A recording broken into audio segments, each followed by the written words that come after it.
रामचंद्र जी का यही पक्ष सबसे ज्यादा अपने जीवन में उतारा है। गांधी जी जो हर समय राम राम राम राम राम राम राम राम कहते हैं, और कई बार गांधी जी को मजाक करते हुए अंग्रेज कहते हैं कि ये क्या राम राम राम राम आपने लगा रखी है, तो गांधी जी उसका जवाब देते हैं और बहुत अच्छा जवाब देते हैं। माउंटबेटन को जवाब दिया है, अंग्रेजों के कई अधिकारियों को जवाब दिया। वो कहते हैं कि ये राम राम राम राम मैं ऐसे ही नहीं करता हूं, रामचंद्र जी के कुछ गुण मुझ में आ जाए उसकी कोशिश करता हूं। तो एक बार माउंटबेटन उनको पूछ रहा है कि आपने कितने गुण ले लिए रामचंद्र जी से? उन्होंने कहा एक ही ले पाया कि लोगों को उनकी समस्याओं के समाधान के लिए प्रेरित करना, ये राम जी का गुण है, ये एक ही मुझ में आया है। और गांधी जी भी क्या कहते हैं, वो यही कहते हैं लोगों से कि देखो आजादी तुम्हें लानी है, तुम काम करो, तुम खड़े हो, अंग्रेजी की लाठी खाओ, गोली खाओ, गाली खाओ, अपमान सहो, तुम खड़े हो जाओ। मैं सत्याग्रह करूंगा लेकिन तुम नहीं करो। तो राम का ये जो गुण है, शायद मैं मानता हूं ये भारतीयता का सबसे बड़ा गुण है। भारतीयता का यही गुण हमको कृष्ण में भी दिखाई देता है। कभी दोबारा कृष्ण कथा पर बात करूंगा तो विस्तार में, लेकिन संकेत करता हूं आज आपसे, कृष्ण के जीवन की जो सबसे बड़ी बात मुझे समझ में आती है, बहुत अपील करती है, वो ये, उन्होंने अपने हाथ से कुछ नहीं किया, दूसरों से कराया। अपने हाथ से तो बस एक ही काम किया, जरासंध का वध किया, और वो भी किसी संकल्प में बंधे होने के कारण किया। शायद वो भी नहीं करते, कोई और संकल्प नहीं होता। कुछ भी अपने हाथ से नहीं किया। अर्जुन से कराया, युधिष्ठिर से कराया, पांडवों से कराया, द्रौपदी से कराया, कौरवों से कराया, जिससे जो बन पड़ा वो करवाया, प्रेरित किया करवाया, प्रेरित किया करवाया। केमिस्ट्री में हम उसको कैटलिस्ट कहते हैं। सारी भूमिका उनकी कैटलिस्ट की है कृष्ण की। ये राम में से आई भाषा है। राम ने ये स्थापित किया है एक गुण कि आप लोगों की समस्याओं का समाधान कर देंगे, जब तक आप हैं तब तक ठीक है, जब आप चलेंगे फिर क्या होगा, तो समस्याएं फिर आने वाली है और ये फिर किसी दूसरे का इंतजार करेंगे, और इतने साल इंतजार के बाद फिर कोई मिलेगा, तब तक ये उसी दुख में पड़े रहेंगे, नरक में पड़े रहेंगे। तो इनको सक्षम बनाना है अपनी समस्याओं के समाधान से। ये कहकर जब वो जाते हैं तो वशिष्ठ कन्विंस हो जाते हैं कि तब तुमको सेना की जरूरत नहीं है, संसाधनों की जरूरत नहीं है, तुमको किसी चीज की जरूरत नहीं है, तुम जाओ। फिर आशीर्वाद उनको मिलता है। इसमें इस जो सीख है उनकी, ये जो गुण है, ये जो उनका स्वभाव बना है राम का, इसमें बहुत बड़ी भूमिका विश्वामित्र की। वशिष्ठ की तो भूमिका है ही, क्योंकि वशिष्ठ तो उनके राज्य के गुरु जैसे हैं। विश्वामित्र ने विद्या सिखाई है राम को। ये जो बाण की विद्या है, धनुष चलाने की विद्या है, तो विश्वामित्र की सिखाई गई है। और विश्वामित्र राम को एक बहुत बड़ी सीख देते हैं जो उनके जीवन पर काम आती है। वो ये कहते हैं, देखो शास्त्रों की विद्या जितनी आवश्यक है, शस्त्रों की विद्या भी उतनी ही आवश्यक है। तुमने शास्त्रों की विद्या बहुत ले रखी है, वशिष्ठ ने तुमको सब तरह से पढ़ा दिया है। वेदों का अध्ययन तुम कर चुके हो, उपनिषद तुम्हें मालूम है, वेदों का मर्म तुम जानते हो, उपनिषद तुम्हें कंठस्थ है, वगैरह वगैरह, ये सब वो वशिष्ठ से सीख लिया।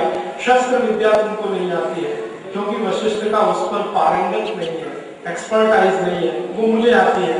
वो भी तुमको उतनी ही गंभीरता से सीखनी है जितनी गंभीरता से शास्त्र विद्या सीखी है। क्यों? तो विश्वामित्र उनको समझाते हैं कि ज्ञान को संरक्षण रखने के लिए शक्ति की आवश्यकता होती है, राज्य को संरक्षित और सुरक्षित रखने के लिए भी शक्ति की आवश्यकता होती है। तो वो ये कहते हैं कि शक्ति को नकार नहीं सकते। वो कहते हैं अहिंसक होना ठीक है, लेकिन ताकतवर अहिंसक, कमजोर अहिंसक होना तो कोई मजबूरी की बात है। हिंसा अहिंसा का बहुत लंबा संवाद है राम का और विश्वामित्र का। तो राम कहते हैं हम तो अहिंसा वाले हैं, हमको क्या जरूरत है बाण की, धनुष की, गदा की और ये सब। तो वो कहते हैं कि अहिंसा का पालन तो कोई ताकतवर ही करता है, कोई महावीर ही करता है, साधारण लोग अहिंसा पालन नहीं कर सकते। तब राम जी को ये समझ में आता है, तब वो तैयार होते हैं शस्त्र विद्या के, और फिर शस्त्र विद्या में उतने ही पारंगत होते हैं जितने वो शास्त्र विद्या में। और विश्वामित्र उनको जब चलते हुए कहते हैं, जब वो उनके आश्रम से जा रहे हैं, तो वो कहते हैं कि तुमको अपने जीवन के पूर्वार्ध में शस्त्र विद्या की ही आवश्यकता होगी, और तुम्हारे जीवन का जो उत्तरार्ध है उसमें शास्त्र विद्या की आवश्यकता होगी, इसलिए तुम्हें अभी आवश्यक है शस्त्र विद्या। शास्त्र विद्या का शायद उत्तरार्ध में शायद विश्वामित्र कोई त्रिकालदर्शी होंगे, जिनको उनका आगे का जीवन दिखाई दे रहा है कि कैसा होने जा रहा है, रावण से युद्ध होने वाला है, राक्षसों से युद्ध होने वाले, तो वो कह रहे हैं शस्त्र विद्या पहले आवश्यक है।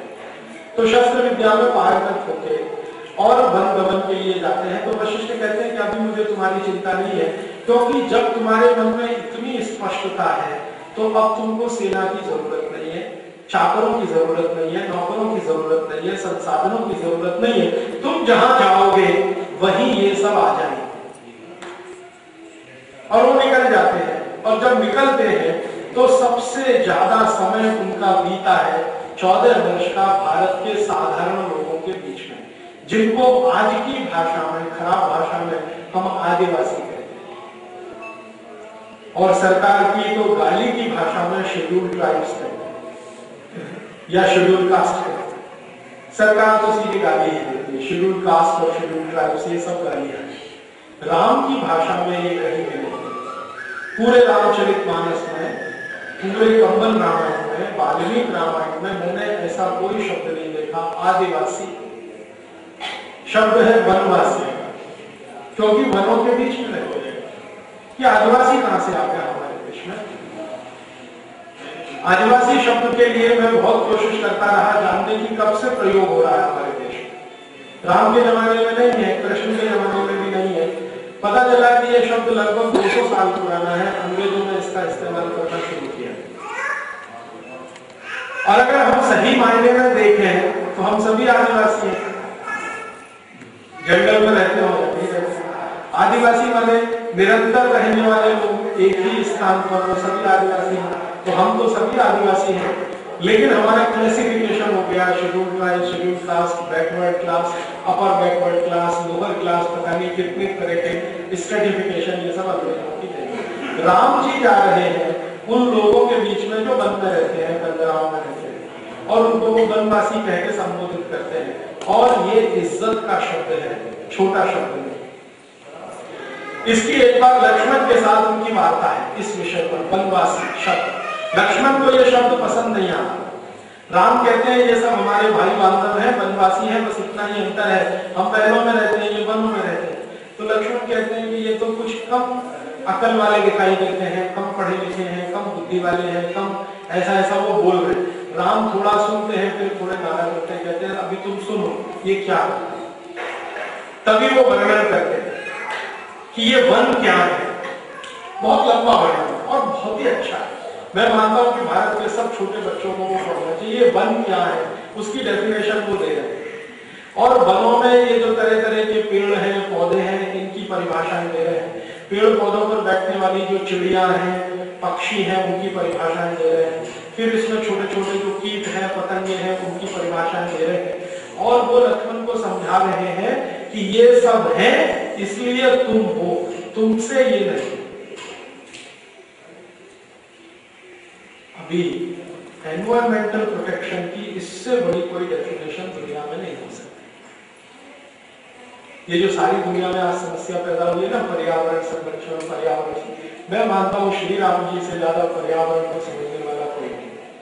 जब वो बात करते हैं कि देखो ये छोटे छोटे जो जीव हैं, कीट हैं, पतंगे हैं, उनकी संख्या बताते हैं, लक्ष्मण को गिनाते हैं और 84 लाख गिनाते। अब हमने कई बार सुना है कि 84 लाख योनियां होती हैं। वो योनियां क्या है?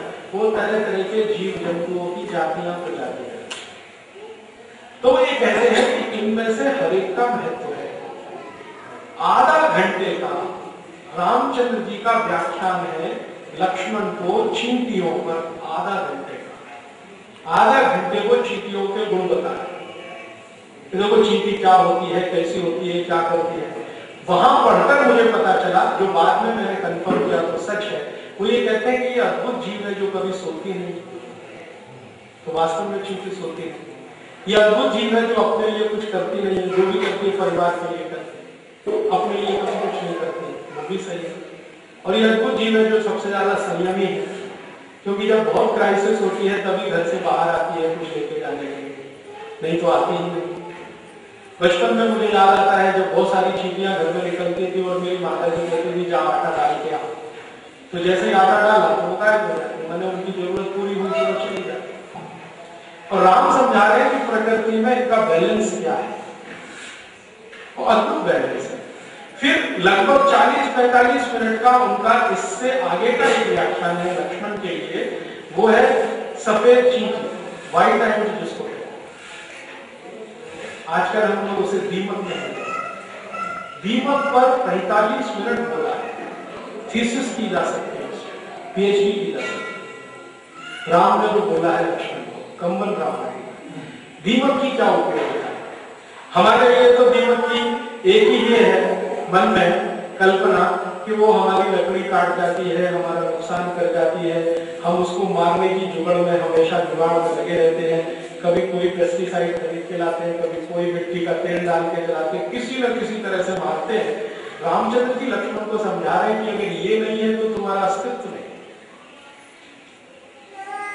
फिर उनसे भी छोटे जो माइक्रो ऑर्गेनिज्म है उनका समझाते हैं, और बहुत लंबा संवाद है, वो कभी फिर बाद में बात करूंगा।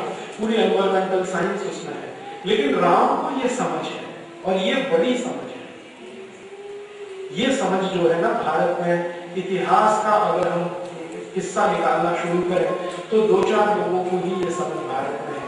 एक तो रामचंद्र जी को हो गई है, दूसरी महावीर को है ये समझ। जो जैन धर्म की आखिरी तीर्थंकर माने जाते हैं ना, 24वें तीर्थंकर भगवान महावीर, उनको ये समझ है, उतनी ही है जितनी राम को है। वो शायद ऐसा रहा होगा कि 14 साल इन्होंने भी तपस्या की है, 14 साल उन्होंने भी तपस्या की, शायद ये तपस्या से ज्ञान आता होगा, हो सकता है। तो ये वो समझ है। तब वो बताते हैं कि देखो ये जो बनवासी है ये इन सब के साथ रहते हैं, चींटी के साथ रहते हैं, दीमक के साथ रहते हैं, मक्खी के साथ रहते हैं, मच्छर के साथ रहते हैं, और राम बताते हैं कि देखो इनमें से एक भी जीव ऐसा नहीं है जो अनुपयोगी हो और हम उसको मार सके, एक भी इसमें से ऐसा नहीं।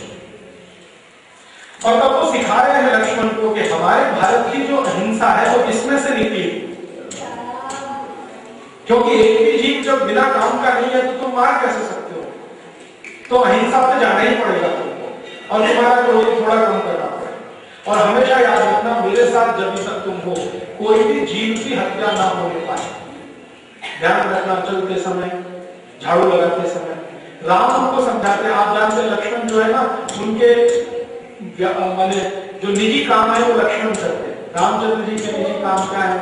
जिसको क्या रहते हैं उसमें झाड़ू लगा रहे, तो राम उनको झाड़ू बनाना सिखा रहे हैं। झाड़ू कैसी होनी चाहिए तो बताते हैं, आगे से खुली रहनी चाहिए, पीछे से कठोर होनी चाहिए, पकड़ने वाला हिस्सा एकदम गुथा हुआ हो, और जो झाड़ू में जमीन पे स्पर्श करने वाला हिस्सा वो खुला हुआ हो, ताकि कोई भी चींटी उसके नीचे आए तो मरने ना पाए, बीच में से निकल जाए। इतना माइक्रो लेवल का डिटेल। तो कहते हैं कि चींटी भी काम की है, मक्खी भी काम की है, मच्छर भी काम का है, उनमें एक भी बेकार नहीं है। और इतने काम के जो जीव जंतु हैं उनके बीच में जो रहने वाले लोग हैं वो हमसे ज्यादा अच्छे हैं, इसलिए ये मूर्ख नहीं है। ये अलग बात है कि इनके शरीर पर कपड़े तुमसे कुछ कम है, तो वो इन्होंने समझकर छोड़े हुए हैं, इसलिए नहीं है कि इनके पास नहीं, छोड़े हुए, जरूरत नहीं है इसलिए छोड़े। फिर बहुत सारे दूसरे गुण बताते हैं और जातियों के हिसाब से बताते हैं। जैसे भील एक जाति है, भील जाति के लोगों की क्या विशेषताएं हैं, हजारों साल से किस तरह की विशेषताएं हैं। फिर कोल एक जाति है, कोल जाति की विशेषताएं बताते हैं। गोंड एक जाति है जिसके राज्य को गोंड वाला राज्य बोलते हैं, तो गोंड जाति की विशेषताएं बता रहे हैं। ऐसी अलग अलग जातियां जो वनवासियों के बीच में है उनका विस्तार से वर्णन को करते हैं और सबके गुण, कर्म और स्वभाव समझा है। देखो इन जातियों में ये गुण है, ये इनका कर्म है, ये इनका स्वभाव है, ये इनमें गुण है, ये इनका कर्म है, ये इनका स्वभाव है, ये इनका गुण है, ये कर्म है, ये स्वभाव। और वो कहते हैं कि अगर तुम इनके गुण कर्म स्वभाव को समझ पाओ, परख पाओ, तो हमारे साथ इनकी दोस्ती बहुत अच्छी बनेगी और वो बराबर के स्तर की होगी। और अगर तुम इनके गुण कर्म स्वभाव को नहीं समझोगे तो हमारे इनके बीच का जो संबंध होगा वो राजा और प्रजा का होगा, मालिक और गुलाम का होगा, वो हमारे लिए अभीष्ट नहीं। तब लक्ष्मण को थोड़ी समझ आती है और फिर वो कहते हैं कि ये शास्त्र पढ़ो, ये शास्त्र पढ़ो, ये शास्त्र पढ़ो। और लक्ष्मण कहते हैं कि मेरे पास तो शास्त्र नहीं है। तो कहते हैं यहाँ जंगलों में बहुत सारे ऋषि हैं, उनके पास जाकर पढ़ना शुरू करो, कोई अच्छा मिले तो मुझे भी बताना, मैं भी जाकर पढ़ूंगा। इस तरह का होता है। ये समझने की बात है। हमारे भारत में आज ये समझ हम में से तो चली गई है, हमारे राजाओं में से तो बिल्कुल चली गई। राजाओं में मतलब हमारे आज के जो नेता हैं, जो प्रधानमंत्री बनते हैं, राष्ट्रपति बनते हैं, मुख्यमंत्री बनते हैं, उनमें किसी में ये समझ नहीं है पर्यावरण क्या होता है, आदिवासी क्या होते हैं, वनवासी क्या होते हैं, उनके गुण क्या है, उनके कर्म क्या है, उनके स्वभाव क्या है। हमने तो एक ही शब्द उनके साथ टैग कर दिया है, ये सब पिछड़ा वर्ग है, तो इनका विकास करना है। तो क्या करना है? अपने जैसा मूर्ख बनाना है। विकास करने से ये हम तो मूर्ख हैं ही, हमारे जैसे मूर्ख ये बने, माने अपना जंगल छोड़कर आ जाए और ये कंक्रीट के जंगल में रहना शुरू कर दें। इनकी 10 मंजिले की बिल्डिंग बना दें, पेड़ के नीचे रहते हैं, शुद्ध हवा खाते हैं, जीव जंतुओं के बीच में रहते हैं, उनके साथ सहचर का नाता रखते हैं, वो सब खत्म करके अपने जैसा बनाने में हम लगे। तो हमारी जो डेवलपमेंट डेफिनेशन है और श्री राम जी की, उसमें जमीन आसमान का अंतर है। लक्ष्मण को वो बता रहे हैं, अंत में कहते हैं कि देखो सबसे ज्यादा विकसित ये है, उनसे कम हम यहाँ हैं तो इनके जैसा बनने की कोशिश करने के लिए है, क्योंकि इनके पास बहुत सारे हैं। तो लक्ष्मण कहते हैं इनमें एक गुण नहीं है। जब उनके ये सब समझ में आता है, इनमें एक गुण नहीं है। क्या नहीं है? राम पूछते हैं, इनमें वीरता की कमी है। कहते तुमसे ज्यादा वीर है। और फिर उनका इतिहास बताया, वीरों का, कोलों का, गोंडों का, जिन्होंने हजारों साल क्या क्या युद्ध लड़े और अपने को बचा के रखा है। तो लक्ष्मण कहते हैं इनमें कोई तो दुर्गुण होगा। तो राम कहते हैं हाँ, इनमें एक ही दुर्गुण मुझे दिखाई देता है कि ये हमेशा किसी अवतार की प्रतीक्षा में है। यही इनका एक दुर्गुण, बाकी इनमें कोई दुर्गुण नहीं। ये वीर है, साहसी है, स्वाभिमानी है, स्वावलंबी है, समझ बहुत है, प्रकृति की, पर्यावरण की, सब कुछ इनमें है। एक ही दुर्गुण आया है इनमें कुछ सालों में कि ये किसी अवतार की प्रतीक्षा में है। कोई अवतार आएगा भगवान का भेजा हुआ तो हमारी दशा सुधारेगा या राज्य की दशा सुधारेगा। रामचंद्र जी कहते हैं कि इनके इसी दुर्गुण को समाप्त करने के लिए मैं प्रयास करना चाहता हूं और इनको ये समझाना चाहता हूं कि अवतार कोई नहीं आएगा, आएगा तो तुम्हारे बीच से आएगा। तुम अपने को ही अवतारी मानना शुरू करो। तो ये एक बहुत अच्छा संवाद है जिससे मिलता है। फिर आगे बढ़े इस कहानी में, तो जहां भी रामचंद्र जी को किसी दुष्ट को संहार करना है या यज्ञ कर्म में बाधा पैदा करने वाले को संहार करना या अधर्मी को संहार करना, तो कभी भी अयोध्या से सेना नहीं बुलाई हुई। कितने भी बड़े संघर्ष हो, रावण के साथ संघर्ष तो उनका अंतिम संघर्ष है। रावण के पहले छोटे छोटे सैकड़ों संघर्ष उनके हुए हैं, दुष्ट लोगों से, पापियों से, अत्याचारियों से, अधर्मियों से। कभी भी अयोध्या की सेना नहीं बुलाई। तो लड़ा कैसे? उन्हीं लोगों की मदद से जिनके लिए लड़ना। अच्छा, उनको लड़ने के लिए तैयार करना है। तो रामचंद्र जी का जो समय है वन में रहने का, वो किस तरह का है? सुबह 4 बजे उठना, 3:45 बजे ब्रह्म मुहूर्त में उठना, उसके बाद अपना जो इष्ट देव को पूजा आदि करना, थोड़ा योग प्राणायाम जो करना, 45-50 मिनट 1 घंटे का समय खत्म करके फिर निकल जाते हैं अपने इन लोगों के बीच में उनको शस्त्र विद्या सिखाने के लिए। भीलों को सिखा रहे हैं, फूलों को सिखा रहे हैं, घोड़ों को सिखा रहे हैं। और ध्यान रखिए, इनमें कोई भी ऐसे लोग नहीं है जो शास्त्रों के द्वारा पंडित घोषित किए गए, जिनको बड़ा शास्त्रीय है। साधारण लोग उनको सिखा रहे हैं शस्त्र चलाना, शस्त्रों के साथ अस्त्र चलाना। अस्त्र और शस्त्र का अंतर आप सब जानते हैं। तो अस्त्र शस्त्र चलाना सिखाना और उनका भरपूर उपयोग कैसे कर लेना है, ये वो उनको सिखा रहे हैं। ये नित्य कर्म है उनका, बिना किसी बाधा के। रोज सुबह से 4 बजे से लेकर 6-7 बजे के बीच। उसके बाद फिर उनका दूसरा जीवन शुरू होता है। वो अध्ययन तो कर चुके हैं क्योंकि उनके गुरुओं ने, अब वो अध्ययन इनको करवाए जितना उनको है और इनको नहीं है, इस तरह का चलता है। फिर वो दोपहर का भोजन और थोड़ा विश्राम और फिर शाम को वही क्रम प्राप्त हो गया। जब ये तैयार हो गए तब लड़ाई शुरू कर दी। अच्छा, एक दिन लक्ष्मण कहते हैं कि भैया आप तो चाहे अकेले लड़ सकते हैं, इससे हाँ कर सकते हैं, मार भी सकते हैं, हाँ मार भी सकते हैं, क्यों नहीं कर लेते? सुनता फिर वही सवाल, मैं जब यहां से चला गया तो ये अपनी रक्षा कैसे करेंगे? इसलिए इनको तैयार करके इनसे लड़वाना है। मैं भी साथ में हूं, ये भी मेरे साथ में। तो ये तो बहुत धीरज का काम है, ये तो जल्दी नहीं होता, बहुत धीरज लगता है। किसी को ट्रेनिंग देकर तैयार करना, फिर इतना तैयार करना कि युद्ध के लिए तैयार है, तो वो ट्रेनिंग का समय उनका बहुत बड़ा है। प्रशिक्षण उनका जीवन का सबसे बड़ा काम है। और शायद सैकड़ों हजारों ऐसे ऐसे लोग उन्होंने प्रशिक्षित किए। और जहां प्रशिक्षण देके सेना बना दिया, संगठन बना दिया, जो बहुत महत्व की बात है राम के जीवन से समझने की, कि जिस समाज में समस्या है उस समाज के लोगों को संगठित करके समस्या का समाधान करना है।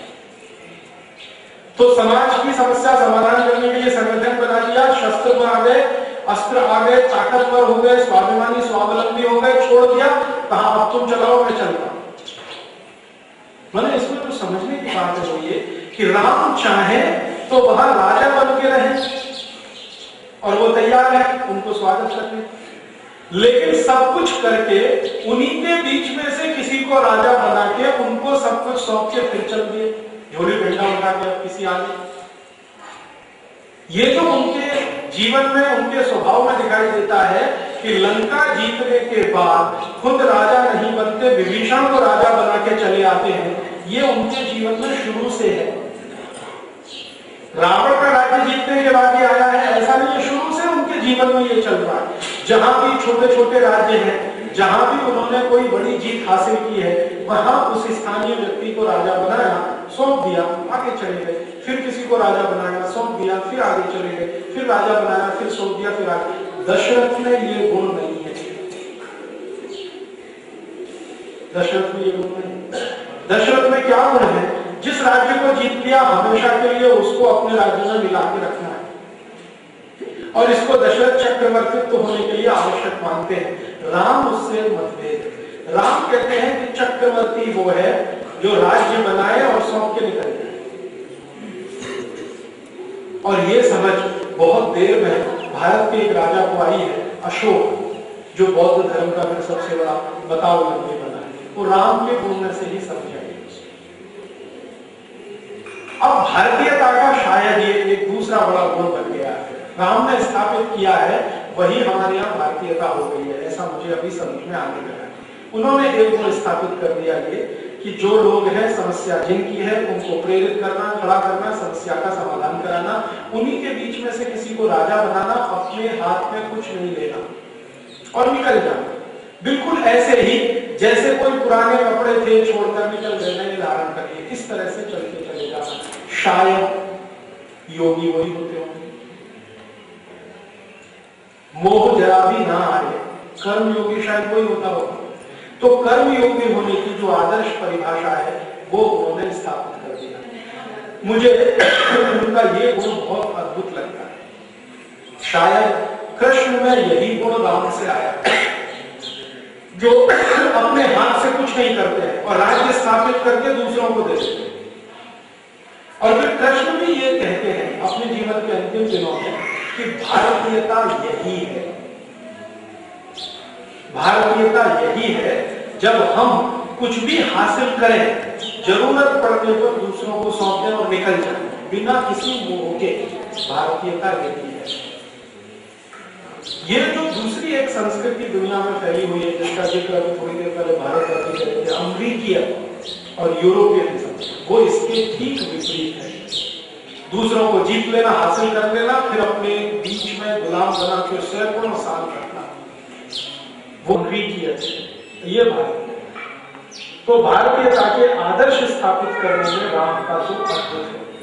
अब वो ये जो आदर्श है, इसी के चलते एक तो नहीं, सैकड़ों सैकड़ों छोटे छोटे राजाओं को स्वावलंबी बना के, स्वयंपूर्ण बना के वो खड़ा करते हैं। और ये खड़ा करते करते करते करते बढ़ते चले जाते हैं, और बढ़ते बढ़ते तो लंका तक पहुंचते हैं। और लंका पहुंचकर रावण के साथ युद्ध की तैयारियां हैं। उन तैयारियों से पहले की ये जो छोटी छोटी तैयारियां हैं, ये उनको बहुत मदद करती है। और इनको मदद करने में ये सब का बहुत बड़ा हिस्सा है।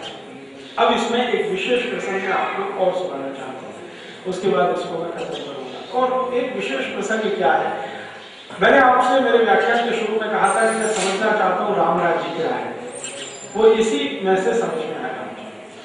रामचंद्र जी चले गए वन, और वन में ये सब कर रहे हैं, ये तो मैंने आपको बता दिया। अब एक महत्वपूर्ण घटना घटित होती है, दशरथ का स्वर्गवास होता है। वो बहुत महत्वपूर्ण घटना है। और दशरथ का स्वर्गवास होता है, उसकी खबर देने के लिए भरत राम के पास जाते हैं। और आप जानते हैं कि भरत जो है ना, राम के पास दशरथ के स्वर्गवास की खबर देने के लिए ही नहीं जाते हैं, बल्कि ये संकल्प लेके जाते हैं कि मैं राम को वापस लेके आऊंगा। तो कहते हैं कि मैं शायद इतना कन्विंस नहीं कर पाया उनको वापस लाने के लिए, तो अपनी माताओं को भी साथ में लाते हैं, कौशल्या भी आती हैं और वो सब आती हैं। और वो कहते हैं कि अगर मेरे अकेले से और माताओं के मानने से नहीं माने तो सब मंत्रियों को लेकर चलो। मंत्रियों को भी लाते हैं, सेना के जितने सुप्रीम कमांडर हैं सबको लेके चलो। तो पूरी सेना लेके भरत आते हैं रामचंद्र जी को मिलने, और दो बातें कहते हैं। एक तो पिताजी का स्वर्गवास हो गया है और आप वापस चलो, क्योंकि राज्य आपका है, मैं तो आपका सेवक हूं। भरत का गुण अपनी मां के विपरीत है, केकई के विपरीत है, स्वभाव भी विपरीत है, कर्म भी विपरीत है, तीनों ही अलग है। तो इस उद्देश्य से जाते हैं। अब जब राम से उनका मिलन होता है और भरत राम का संवाद है, मैं मानता हूं कि पूरी रामायण का या राम कथा का वो सबसे महत्वपूर्ण बात या सबसे महत्वपूर्ण हिस्सा है राम और भरत का मिलना और राम और भरत का संवाद। राम भरत का जब संवाद होता है और मिलन होता है, तो उसमें सबसे महत्वपूर्ण मुझे जो नजर आता है ये कि राम भरत को प्रश्न पूछते हैं। पहले तो लक्ष्मण ने उनको कंफ्यूज करने की कोशिश की है राम को, बताया कि देखो इतनी सेना लेके आ रहा है, हमला करने आ रहा है। तो राम कहते हैं तुम क्यों ऐसा सोचते हो, हमारा भाई है, हम पे हमला करेगा। उनका नहीं, आपको मालूम नहीं, वो केकई का पुत्र है और केकई वही है जिसने आपको वनवास दिया है। तो राम कहते हैं केकई ने तो बहुत बड़ा एहसान किया है, जो मैं चाहता था वो करने के लिए रास्ता प्रस्तुत किया। तो भरत को लक्ष्मण को ये सब ज्यादा समझ में नहीं आता, और शायद तत्व की गहराई में वो इतना उतरते नहीं है या उतरना नहीं चाहते। तो खैर वो कहते हैं आने दो, और अगर लड़ना ही पड़ा तो लड़ लेंगे और हम काफी हैं।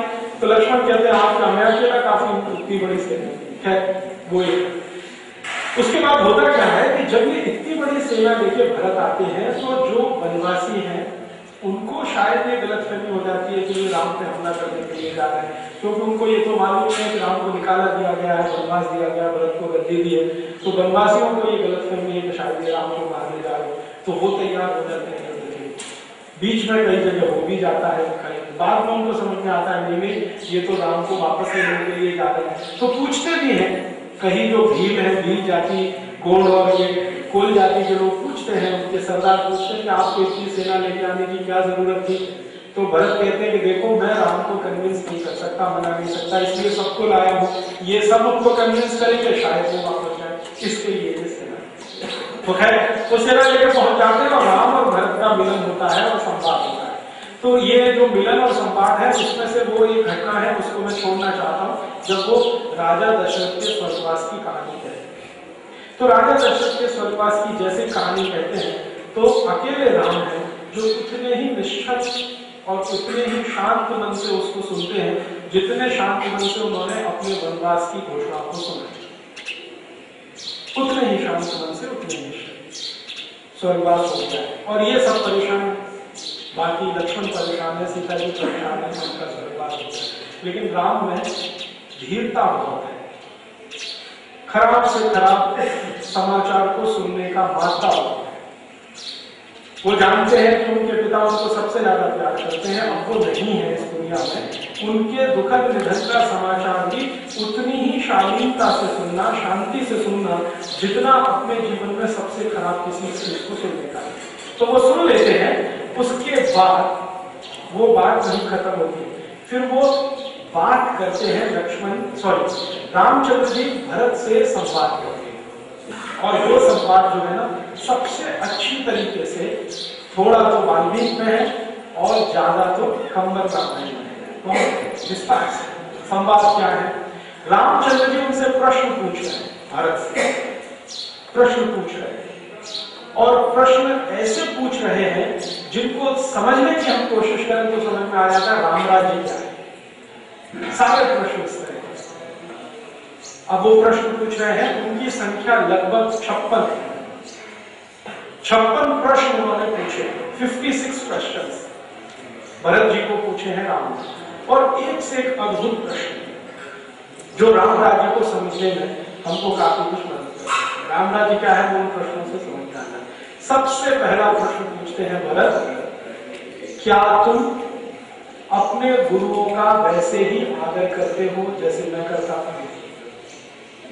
मेरे चले आने के बाद क्या तुम अपने गुरु का वैसे ही आदर करते हो जैसे मैं करता था? गुरु कौन? वशिष्ठ। और वशिष्ठ के समकक्ष बहुत। तो भरत उस प्रश्न को सुनकर उत्तर दे देते हैं कि हाँ करता हूं। राम फिर पूछते हैं, क्या उतना ही जितना मैं? तो भरत पूछते हैं, आप इसको इतना जोर क्यों दे रहे और गुरु को ही क्यों कह रहे, और किसी का क्यों नहीं कहते? माँ का क्यों नहीं पूछते? माँ का आदर करते हो कि नहीं? पिता का करते हो कि नहीं? भाइयों का करते हो कि नहीं? या हमारे मंत्रियों का करते हो कि नहीं? अधिकारियों का करते हो कि नहीं? वगैरह वगैरह वगैरह वगैरह। तो राम उत्तर देते हैं, वो कहते हैं कि देखो, गुरु और बाकी जितने भी तुमने नाम किए, संबंधों में ये सब एक दूसरे से बहुत अच्छे दिखते हैं, सुंदर लगते हैं, शब्द अच्छे हैं, लेकिन तुलना नहीं है। गुरु बिल्कुल अलग है और ये बिल्कुल अलग है। क्या अंतर है? भरत समझना चाहते हैं। तो कहते हैं कि देखो, यही एक ऐसा व्यक्ति है गुरु जो बिना ईर्ष्या और द्वेष के सलाह देता है, बिना राग और द्वेष के सलाह देता है, बिना स्वार्थ के सलाह देता है। यही एक है गुरु जो कभी स्वार्थी नहीं होता, ईर्ष्यालु नहीं होता, राग द्वेष का नहीं पड़ता, किसी कामना के वशीभूत होकर नहीं रहता। यही है।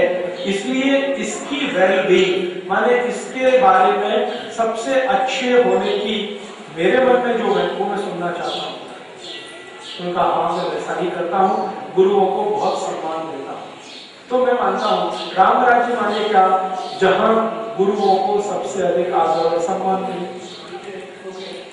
क्योंकि वो हमारे प्रति ना कोई राग, ना कोई द्वेष, ना कोई इच्छा, ना कोई अपेक्षा, बिना इसके हमको सलाह दे रहे हैं, ऐसा करो, ऐसा मत करो, ऐसा करो, ऐसा मत करो, ऐसा। तो वो कहते हैं हाँ ऐसा होता है। तो राम थोड़े संतुष्ट होते हैं, हाँ ठीक है, इसका माने राज्य तुम्हारा कुछ ठीक दिशा में।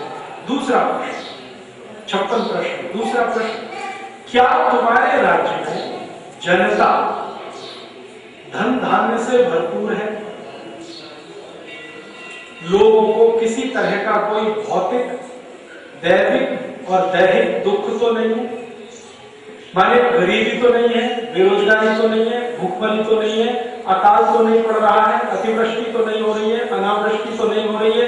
ये सारे प्रश्न एक साथ वो पूछते हैं। क्या तुम्हारे राज्य में ऐसा है?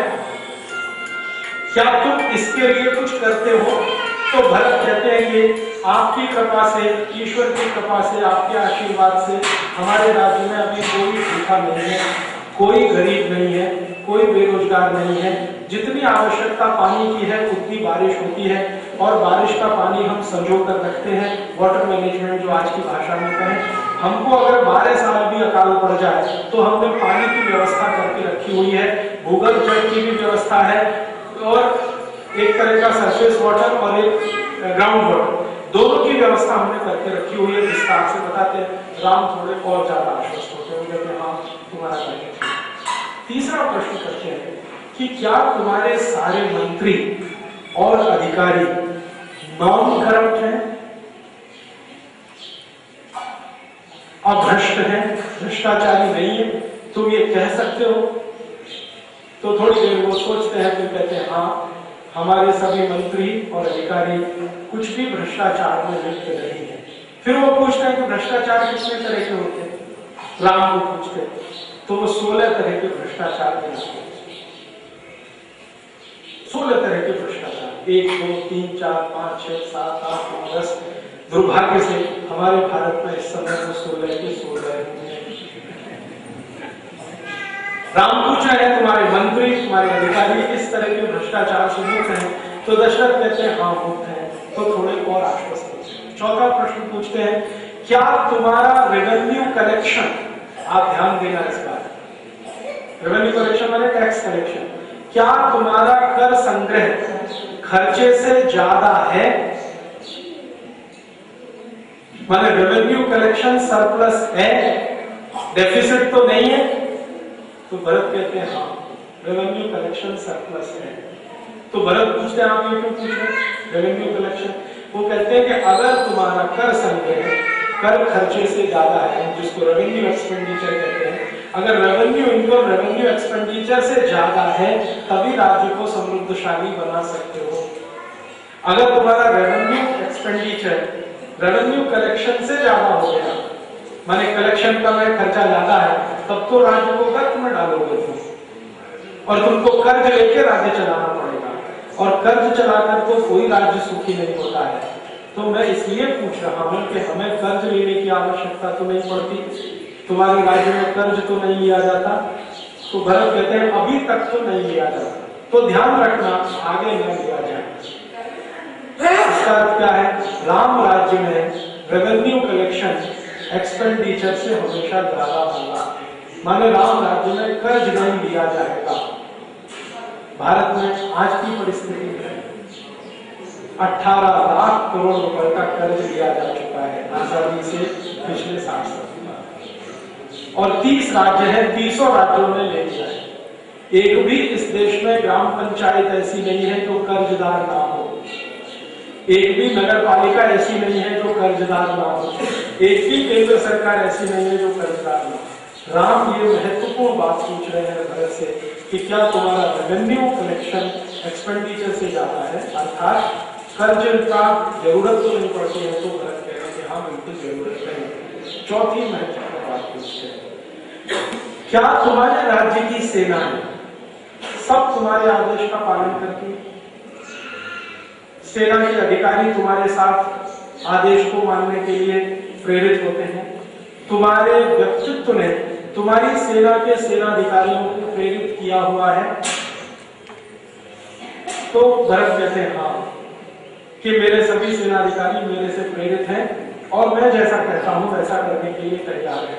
तो राम कहते हैं हाँ ठीक है, तुम्हारा राज्य सही दिशा में है। आगे एक और प्रश्न पूछते हैं, क्या तुमने अपने राज्य में न्याय की स्थापना की है?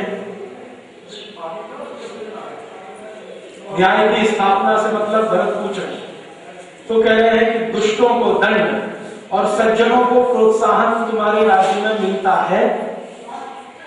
तो भरत कहते हैं हाँ, आपकी ही नीति पे मैं चलता हूँ, जितने भी दुष्ट हैं उनको मैं दंड देता हूँ और सज्जनों को स्थापित करता हूँ। न्याय तो यही है, राम कहते हैं न्याय तो यही है, दुष्टों को दंड मिले, सज्जनों को प्रोत्साहन मिले। लेकिन राम फिर उसमें एक सब्सिडियरी क्वेश्चन कर रहे हैं कि क्या तुम्हारे राज्य में दुष्टों को खुलेआम दंड दिया जाता है या नहीं? लेकिन मानवीयता से, तो लेकिन और जोड़ दिया, दंड तो खुलेआम मिलना चाहिए लेकिन मानवीयता से। ऐसा करते हो जैसे चोर है, उसने चोरी किया, उसको दंड लोगों के सामने मिलता है। कोई ठग है, ठगी किया, उसका दंड लोगों के सामने होता है। कोई बलात्कारी है, उसने बलात्कार किया, लोगों के सामने उसको दंड दिया जाता है, लेकिन मानवीयता से। ऐसा तुम करते हो? तो भरत कहते हैं हाँ करता हूं। अर्थात राम राज्य में दुष्टों को दंड लोगों के सामने होना। क्यों होना? ताकि दूसरे लोग दुष्टता करने से बचें। ये राम राज्य की नीति है। अभी जो होता है, दंड किसी जेल की कोठरी में होता है, कोई देख भी नहीं सकता। ये अंग्रेजों की व्यवस्था। राम की व्यवस्था में दुष्टों को दंड खुले में होना चाहिए, लेकिन मानवीयता माने उसके मनुष्य होने का ध्यान रखते हुए उसको दंड दो, लेकिन खुले आम, सरे आम। हम बहुत बुराई करें अरब देशों की, लेकिन अरब देशों में ये राम राज्य की नीति है, वहां दुष्टों को दंड खुले आम मिलता है। कोई भी अरब देश में जाइए, बहरीन, कुवैत, ओमान, संयुक्त अरब अमीरात, वहां अगर किसी ने चोरी की है तो भरे चौराहे पर हाथ काटते हैं। बलात्कार किया है तो भरे चौराहे पर पत्थर मार के हत्या करते हैं। अगर चोरी की है, बलात्कार किया, कोई बड़ा गुनाह किया है, भीड़ भरे लोगों के सामने ये वो करते हैं। राम राज्य का पालन शायद कुछ अंशों में वो करते हैं, हम तो नहीं करते। हमारे यहाँ तो होता है, मुकदमा भी बंद कमरों में चलता है, दंड भी बंद कमरों में दिया जाता है, काल कोठरी का दंड। ये अंग्रेजी नीति है, राम नीति नहीं है, राम राज्य की नीति। अगला और एक इंटरेस्टिंग प्रश्न वो करते हैं कि तुम सुबह जल्दी उठते हो, ब्रह्म मुहूर्त में उठते हो।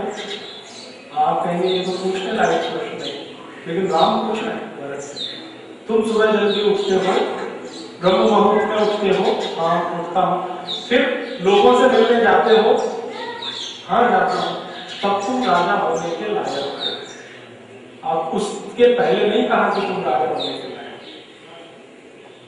जब भरत ने ये आश्वासन दे दिया कि मैं सुबह ब्रह्म मुहूर्त में उठता हूं और रोज अपनी प्रजा के बीच में वैसे ही मिलने जाता हूं जैसे आप मिलते थे, तो हाँ ठीक है, अभी तुम राजा होने के लायक। रात्रि शयन जल्दी करते हो? तो हाँ, जल्दी करता हूं, तो अभी सुबह जल्दी उठ पाओगे। रात में 12 बजे तक जगोगे तो सुबह उठने का सवाल ही नहीं। तो रात्रि शयन और सुबह उठना, ये भी प्रश्न पूछ लिया वो 56। फिर आगे वो पूछते हैं कि तुम्हारे मंत्रिमंडल के जो मंत्री हैं उनके साथ तुम कोई भी चर्चा करो, योजना बनाओ, तो उसका क्रियान्वयन कितनी देर में होता है? प्लानिंग हो गया, 5 ईयर प्लानिंग कर लिया, 10 ईयर प्लानिंग कर लिया, 20 ईयर्स प्लानिंग कर लिया, इंप्लीमेंटेशन कब स्टार्ट होता है? वो ये कह रहे हैं कि योजना बनाना तो ठीक है, उसका पालन कब से शुरू होता है? अगर तत्काल शुरू होता है तो तुम राजा होने लायक हो, नहीं होता है तो तुम्हारे गुण को सुधारो, दुर्गुण है। माने आपने योजना बनाई कोई भी विकास की, वो योजना बनने के तुरंत बाद अगर उसका पालन शुरू होता है तब तो वो राम राज्य है, नहीं होता है तो नहीं है राम राज्य। भारत में आज क्या होता है, योजनाएं 50 साल पहले बन चुकी है, पालन उनका आज तक नहीं होता है, फाइलों में बंद है, डस्टबिन में पड़ी हुई है, तो राम राज्य नहीं है। फिर आगे पूछते हैं कि जब तुम्हारे मंत्रिमंडल की बैठक होती है, उस मंत्रिमंडल की बैठक में कोई मंत्री ऐसे तो नहीं है जो तुम्हें गुमराह करते और तुमने उनको मंत्री बना के रखा हो? तो भरत कहते हैं हाँ, ऐसा तो कोई मंत्री नहीं है। तो कहते हैं कड़ी नजर रखो, अगर कोई मंत्री तुम्हारे मंत्रिमंडल का तुम्हें गुमराह करता है तो उसको एक क्षण भी उस पद पर नहीं रखना है, हटा कर दूसरे को रखना है, एक क्षण भी उसको नहीं रखना। ये उनकी सीख है राम की भरत को, और वो कहते हैं कि ये बहुत आवश्यक है। गुमराह करने वाले मंत्री अगर तुम्हारे बीच में है तो तुमको गलत रास्ते लेके जाएंगे। अब भरत उनसे एक सवाल पूछते हैं कि कैसे पता करूं कि वो गुमराह कर रहे हैं या नहीं? तो राम उसका बहुत सुंदर जवाब देते हैं, अपने गुरु से पूछा। अगर गुरु कहे कि ये ठीक है तो गुमराह नहीं किया, और गुरु कहे गलत है तो तुमको गुमराह किया गया। गुरु ही है जो निस्वार्थ भाव से तुमको सलाह देगा, इसलिए गुरु का आदर सबसे आवश्यक है। फिर राम आगे उनसे पूछते हैं कि तुम कोई भी योजना बनाते समय अपने विचार अपने मंत्रिमंडल के विचार इनको प्रमुखता देते हो या लोगों के विचारों की प्रमुखता? तुमको लगता है ये योजना बहुत अच्छी है और लोग कहते हैं ये बिल्कुल अच्छी नहीं है, तो क्या करते हो? लोगों की विचार के साथ जाते हो या तुम अपने विचारों के साथ रहते हो? तो भरत कहते हैं मैं तो लोगों के विचार के साथ जाता हूं। तो कहते हैं कि फिर तुम ठीक रास्ते पर हो। डेमोक्रेसी तो यही है। सरकार कहती है कि विदेशी कंपनियों को आना चाहिए राजस्थान में, हर मंडी में उनको छूट होनी चाहिए।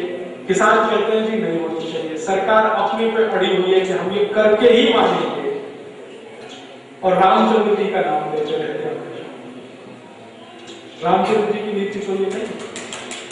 राम की नीति है लोगों के विचार को प्रमुखता, अपने विचार को दूसरा, पहला विचार लोगों का। लोग क्या मानते हैं? लोग कहते हैं कि ठीक है तो करो, नहीं मानते तो। अभी भरत उसमें आगे प्रश्न करते हैं, अगर एक आदमी कहे तो हाँ, मंत्री से ज्यादा आदमी, मंत्री कुछ कहता है, तुम्हारे राज्य का एक व्यक्ति भी उसके विपरीत कुछ कहता है, तो वो व्यक्ति जो कह रहा है वो महत्व का है। क्यों? क्योंकि वो तुमको कर देता है, टैक्स देता है। मंत्री टैक्स नहीं देता है। मंत्री तो तुम्हारे खजाने से लेता है। वो नागरिक है, वो तुमको टैक्स देता है। वो नागरिक के टैक्स देने से तुम्हारा राज्य चलता है। इसलिए एक नागरिक का विचार भी तुम्हारे लिए बहुत महत्वपूर्ण है। शायद यही एक बात जो राम के मन में है वो उनके जीवन के उत्तरार्ध में हमें दिखाई देती है।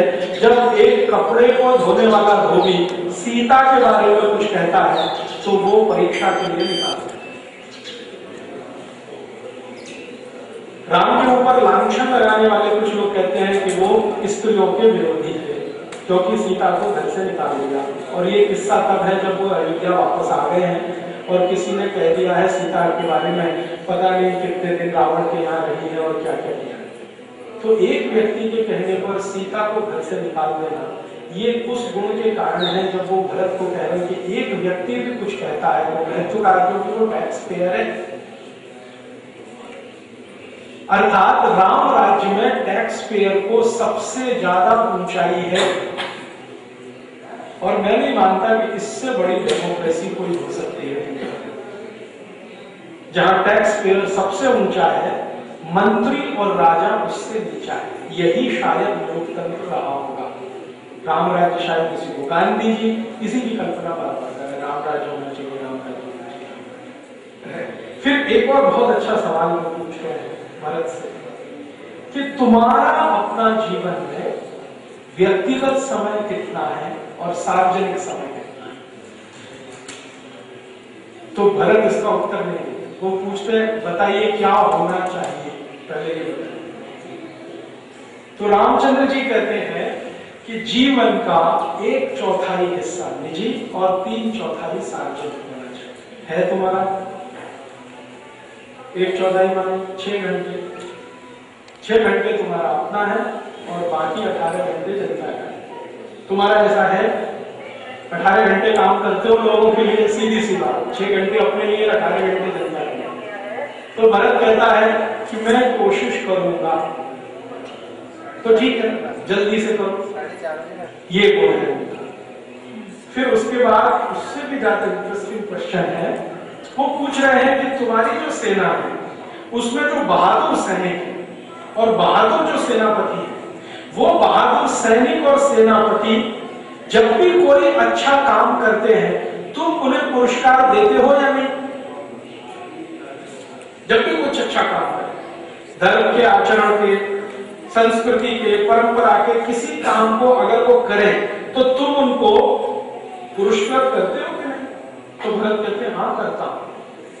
तो कहते हैं ठीक है, इसका माने अच्छा काम करने वाले जो सैनिक अधिकारी हैं या राज्य अधिकारी हैं उनको हमेशा पुरस्कृत करते रहना, उनको सम्मानित करते रहना, ये राम राज्य। फिर एक आगे प्रश्न पूछ रहे हैं वो कि सेना के सैनिकों का और सेना के काम आने वाले घोड़े, हाथियों का भोजन व्यवस्था पर्याप्त है, संपूर्ण है, बराबर है? सैनिकों को बराबर मिल रहा है खाने पीने को, घोड़ों हाथियों को बराबर मिल रहा है खाने पीने को, कमी तो नहीं आ रही है? तो भरत कह रहे हैं हाँ बराबर है। माने आप मेरा देखिए कितने माइक्रो लेवल के क्वेश्चंस हैं, कितने छोटे छोटे प्रश्न कि सब सैनिकों को बराबर मिल रहा है, हाँ मिल रहा है, सेना के हाथियों को घोड़ों को मिल रहा है, हाँ मिल रहा है। फिर आगे इससे भी ज्यादा पूछते हैं कि सभी सैनिक तुम्हारे राज्य से खुश हैं, प्रसन्न हैं, तुम्हारी नीतियों से सहमत हैं, उनको कोई दुख तो नहीं है, व्यक्तिगत दुख तो नहीं है, कहीं कोई परेशानी तो उनको नहीं है, और तुम उसके लिए कुछ समय निकालते हो कि नहीं? तो भरत कहते हैं हाँ मैं कोशिश कर रहा हूं। तो वो कहते हैं कि अगर सैनिक तुम्हारे खुश हैं और सेना तुम्हारे ऊपर श्रद्धा रखती है तो कोई दुश्मन तुम्हें पराजित नहीं कर सकता, इसलिए उनकी वेलबींग होना बहुत आवश्यक है। आगे एक और प्रश्न पूछते हैं कि जब तुम मीटिंग करते हो तुम्हारी कैबिनेट की, कैबिनेट शब्द मैंने जोड़ दिया, उसमें तो मंत्री परिषद है, मंत्री परिषद की जब तुम मीटिंग करते हो तो उसमें कोई ऐसा फैसला जो गुप्त रखने योग्य है, तो लीक तो नहीं होता? अगर लीक होता है तो तुमको मंत्री परिषद बदलनी पड़ेगी, और लीक नहीं होता तो ठीक है। कोई भी बात जो तुम्हें लगती है सीक्रेट है वो सीक्रेट रहती है या तुरंत बाहर आ जाती है? वो कहते हैं हाँ रहती है। अभी क्या होता है कैबिनेट की मीटिंग में कोई भी फैसला हो, अखबार वालों को पट से एक मिनट में ऑफ द रिकॉर्ड ब्रीफिंग करते हैं सभी मिनिस्टर्स, नाम नहीं बताएंगे, ऑफ द रिकॉर्ड ब्रीफिंग करेंगे, पता चलता है। भरत को पूछ रहे हैं कि क्या तुम्हारे यहाँ सीक्रेसी मेंटेन होती है? भरत कहते हैं हाँ होती है। फिर आगे पूछ रहे हैं लोगों की सुरक्षा का क्या है, लोग सुरक्षित हैं तुम्हारे राज्य में दुश्मन से, आंतरिक दुश्मनों से, बाहरी हमले से? तो भरत कहते हैं हाँ सुरक्षित है। फिर पूछते हैं तुम्हारे राज्य में अगर कोई नया व्यक्ति बाहर से आता है तो उस पर तुम्हें नजर रहती है कि नहीं? कोई भी बाहर से आया, व्यापार करने आया है, ज्ञान देने आया है, सेवा करने आया है, लेकिन उस पर तुम्हारी नजर है कि नहीं? तुमको मालूम है कि नहीं कौन व्यक्ति तुम्हारे राज्य में आ गया? तुम्हारे गुप्तचर तुम्हें वो बताते हैं कि नहीं? तो भरत कह रहे हैं हाँ कभी बताते हैं कभी नहीं बताते। तो कहते हैं तुम्हारी गुप्तचर व्यवस्था ठीक करो। क्यों पूछ रहे हैं? बाहर से आने वाले हर अजनबी पर इतनी नजर क्यों रखना? तो उनका मालूम नहीं है कैसा है, जब वो रहेगा तब पता चलेगा उसके स्वभाव का, उसके गुण का, उसके कर्म का। अभी तो आया है तुरंत पता नहीं चलेगा। फिर उसके बाद वो पूछ रहे हैं कि क्या तुम्हारे राज्य में चापलूस लोग तुम्हें हमेशा घेरे रहते हैं? जो निपट स्वार्थी है, जिनको सिर्फ अपना स्वार्थ दिखाई देता है, वही तुम्हारे आसपास रहते हैं? अगर रहते हैं तो ठीक नहीं है, नहीं रहते हैं तो अच्छा है। तो भरत कहते हैं हाँ चापलूस लोग नहीं। तो कहते हैं फिर ठीक है, आने भी नहीं देना, चापलूसों की कोई बात कभी सुनना नहीं। फिर वो कहते हैं कि क्या तुम्हारे राज्य में ऐसे ब्राह्मणों की संख्या तो नहीं बढ़ गई है जो सिर्फ पैसे के लिए करते हैं? पैसे के लिए ही सब करते हैं, पैसे के लिए राम की कथा कहना, पैसे के लिए कृष्ण की कथा कहना, 50 लाख में राम कथा कहना, 75 लाख में कृष्ण की कथा कहना। ऐसे लोग तो नहीं बढ़ गए? अगर बढ़ गए हैं तो अंकुश लगाओ। आज के समय में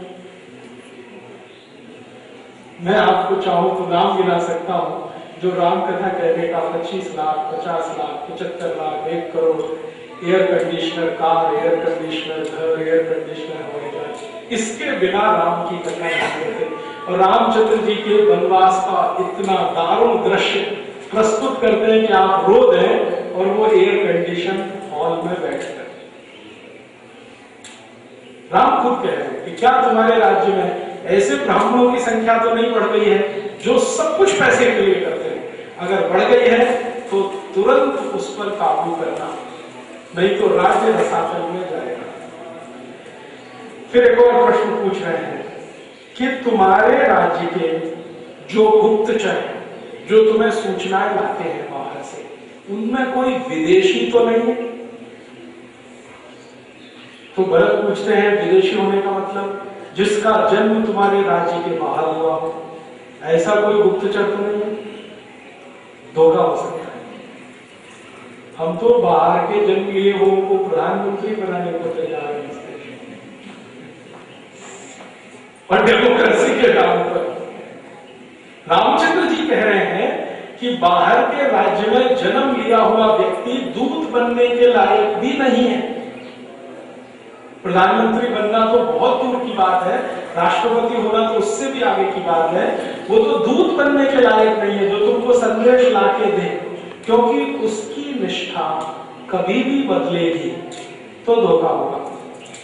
इसलिए तुम्हारे अपने जो दूतों की व्यवस्था है उसमें कोई विदेशी मूल का तो नहीं, सीधा सा प्रश्न है। तो भरत कहते हैं नहीं है। तो राम कहते हैं मुझे शक है कि है जो तुम्हारे राज्य से पैदा नहीं हुए। तो भरत कहते हैं मैं समझ गया आप किन की तरफ इशारा कर रहे हैं। तो बात यह है कि भरत के राज्य में कुछ ऐसे लोग हैं जो केकई के राज्य से आए थे, हाँ, और भरत ने उनको मुख्य स्थान दे रखा है, मंत्रिमंडल में दे रखा है। केकई का कोई भतीजा है, युद्धाधिक उसका नाम है, उसको ले रखा है मंत्रिमंडल। तो इशारा राम का उधर है कि दूसरे राज्य का है, जन्म तो वहां लिया, तुम्हारे यहाँ मंत्री बन के बैठा है, कब निष्ठा बदलेगी मालूम नहीं। तो भरत समझ जाते, कहते हैं मैं अभी जाते ही व्यवस्था ठीक करता हूं। मैंने राम का इंस्ट्रक्शन बिल्कुल क्लियर है कि दूसरे राज्य में पैदा हुआ व्यक्ति तुम्हारा अतिथि बनकर रहे तो ठीक है, तुम्हारे मंत्रिमंडल में नहीं आना चाहिए, तुम्हारे दूत के रूप में नहीं आना चाहिए, मैसेंजर के रूप में नहीं आना चाहिए। अब हमारे यहाँ क्या है, डेमोक्रेसी के नाम पर सब धन धान पसेरी, सब दान जो है ना पसेरी, कोई भी आ जाए, विदेशी राष्ट्रपति हो जाए, प्रधानमंत्री हो जाए, और हम इसको लिबरलाइजेशन मानते हैं। राम से ज्यादा लिबरल कौन हुआ दुनिया में? वो खुद कहते हैं कि ये हो नहीं सकता, अगर है तो तुरंत चेंज करो, लक्ष्मण चेंज करो, भरत कहते हैं कि मैं बदलता हूं। फिर उसके बाद एक और महत्व की बात कहते हैं राम, जो आज के समय में बिल्कुल लागू होती है, हम उसको समझना चाहें तो इससे समझते हैं। वो ये कहते हैं कि तुम्हारे राज्य में मुद्रास्फीति तो नहीं है, इन्फ्लेशन जिसको हम कहें तो महंगाई तो नहीं, महंगाई तो नहीं बढ़ रही, अगर बढ़ रही है तो काबू में करो, और नहीं बढ़ रही है तो ठीक है। तो भरत पूछते हैं, ये बहुत डिटेल में है कम्बल रामायण, भरत पूछते हैं कि अगर मुद्रास्फीति बढ़े तो क्या करो? तो कहते हैं कि उत्पादन की व्यवस्था सुधारो, क्योंकि उत्पादन कम होता है तो मुद्रास्फीति बढ़ती है, करेंसी का चलन ज्यादा होगा, प्रोडक्टिविटी कम होगी तो मुद्रास्फीति बढ़ेगी, तो चीजें तुम्हारे हाथ से निकल जाएंगी, इसलिए उसको कंट्रोल करके रखना है। मुद्रास्फीति तो नहीं बढ़ रही है, अगर बढ़ रही है तो कंट्रोल करो, माने महंगाई तो नहीं बढ़ रही है, बढ़ रही है तो काबू में रखो। माने महंगाई बहुत बड़ा अभिशाप है राम राज्य के लिए, राम राज्य में महंगाई नहीं होनी चाहिए। फिर वो कहते हैं कि तुम्हारे जो अधीनस्थ हैं, छोटे या बड़े, सबको पगार तनख्वाह समय से मिलती है। ऐसा तो नहीं है कि 1 तारीख का दिन निश्चित है और 20 तारीख को तनख्वाह मिले, या 2 महीने बाद मिले, या 3 महीने बाद मिले। सबकी पगार समय से मिलती है। अगर मिलती है तो विद्रोह नहीं होगा, नहीं मिलती तो व्यवस्था में विद्रोह होगा, राज्य चलाना मुश्किल हो जाएगा। फिर रामचंद्र जी पूछते हैं कि तुम अतिथियों का स्वागत करते हो अपने राज्य में, अतिथि देवो भव की हमारी जो रघुकुल की परंपरा है उसका निर्वहन करते हो? तो भरत कहते हैं हाँ करते। फिर वो पूछते हैं कि तुम्हारे राज्य के जो बुजुर्ग हैं, बूढ़े और बच्चे, उनके प्रति तुम्हारा रवैया कैसा है? जवान है वो तो छोड़ो, जो बुजुर्ग हैं और जो बच्चे हैं उनके प्रति तुम्हारा व्यवहार कैसा है? उनको अतिरिक्त स्नेह की, प्रेम की, करुणा की जरूरत है, क्या मिलता है? तो भरत कहते हैं हाँ मिलता है, ऐसा ही मिलता है जैसे तुम पिताजी को देते थे। एक और प्रश्न करते हैं, दशरथ को जिस तरह से तुम स्नेह करते थे, प्रेम देते थे, ऐसा राज्य के सभी बुजुर्गों को प्रेम और स्नेह मिलता है राज्य की तरफ से? अगर मिलता है तो राज्य ठीक है, नहीं मिलता है तो ठीक करो। माने वहां दृष्टि है राम की, कि जो बुजुर्ग हैं और बच्चे हैं